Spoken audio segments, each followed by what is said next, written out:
Avrupa'da bir Müslüman, ilmi seviyesi yeterli olmayan bir Müslüman, Bismillah,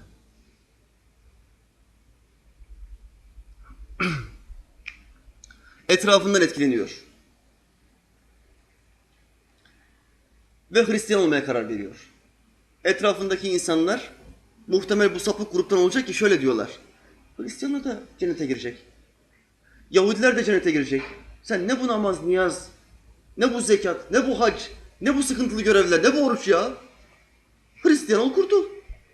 Rahat bir din diyorlar. Ve bu kişi de etkileniyor. Ve İslam'ı bırakıp Hristiyanlık dinine geçiyor. Tahrif olmuş bir dine geçiyor. Bir gece Allah Teala demek ki ipini kopartmamış, salıvermemiş, belki anasından babasından hayır dua almış. Allahu alem.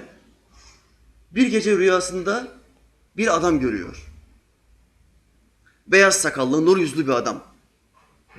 Adam elinde bir kağıtla buna bir şeyler yapıyor. İşaretler yapıyor. Ve diyor ki kardeşim sen çok sapkın bir yola girdin. Sen bu gidişinle cehenneme doğru gidiyorsun diyor. Rüyasında bu Hristiyanlığa geçen kişiye. Ve elindeki kağıtla hareket yapmaya başlıyor. Bak diyor ben sana nasıl bir sapkın yola girdiğini bu kağıtla anlatacağım. Kağıdı alıyor ve katlamaya başlıyor. Sen İslam'daydın. İslam 5 temel üzerine kurulmuştur. İslam'ın 5 şartı vardır. Bu 5 şartı yerine getiren kurtuluştadır. İslam'ın 5 şartından bir tanesi nedir? Kelime-i şehadet getirmek. Kağıdı katlıyor. 1. Size origami ile anlatıyorum. Yakında buraya deney tüpleri getireceğim. Bu birinci şart diyor. Katladı bak. İkinci şartı nedir? Şehadetten hemen sonra namaz başlar. Namazsız Müslüman olmaz. Bu ikinci şarttır diyor. Bir daha katlıyor. Rüyayı gözleyen adamın ellerine bakıyor. Sonra üçüncü şart ne? Namaz kılmak, oruç tutmak. Hemen namazın akabinde gelir. Kağıdı bir daha katlıyor.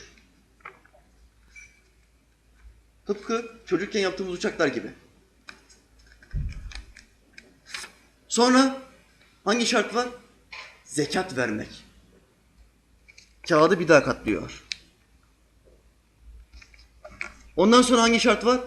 Hacca gitmek. Bu da 5. şarttır. Allah Teala görmeyenlere nasip etsin inşallah. Amin amin. Bir daha katlıyor. Ve kağıdı kaldırıyor, çocuğa gösteriyor. Sen buydun diyor. Bu. Tek. Vahdetteydin. Tek. Sen buna inanıyordun. Yani bu Elif'e inanıyordun. Elif demek bir demektir. Yeryüzünde yerin ve göklerin tek bir sahibi vardır. Allah Teala'dır. Sen böyleyken, tevhide inanıyorken sen gittin bunu 3 yaptın diyor. Alıyor kağıdı 3 parçaya bölüyor.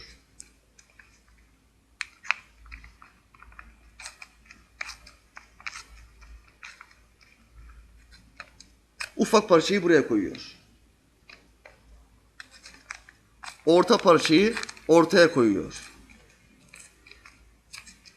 Çocuk uyanır uyanmaz hemen eline bir kağıt alıyor ve aynı sistemi yapıyor. Uyanır uyanmaz. Nasıl tesirli bir rüyaysa artık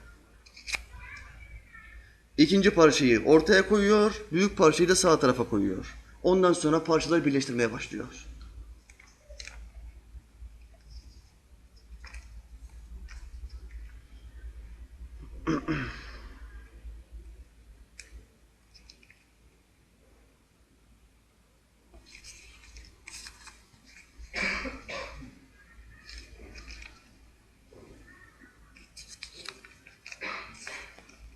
Parçalar teker teker gün yüzüne çıkıyor.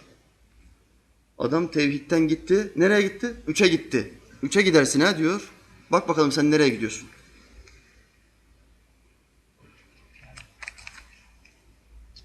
Ha, şimdi ne yazıyor burada?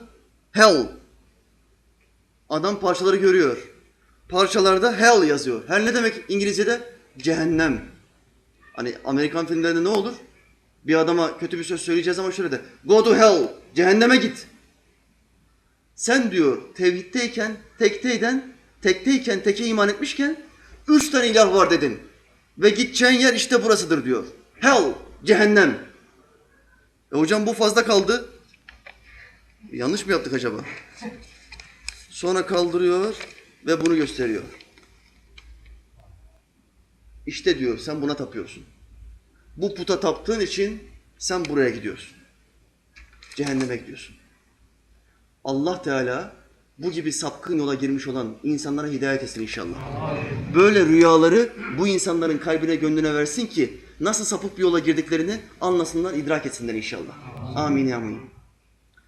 Rab Teala Yahudi ve Hristiyanlara bilerek ya da bilmeyerek hizmet eden, İslam'ı bilmeyen cahil Müslümanlara da hidayet etsin. Akıllarına keskinlik versin. Onları da rüyalarında bizzat Efendimiz Aleyhisselam tarafından ikaz etsin. Bizzat Efendimiz Aleyhisselam tarafından ikaz etsin. Ve hizmet ettikleri sapık yoldan onları kurtarsın inşallah. Amin ya mu'in. Velhamdülillahi Rabbil alemin.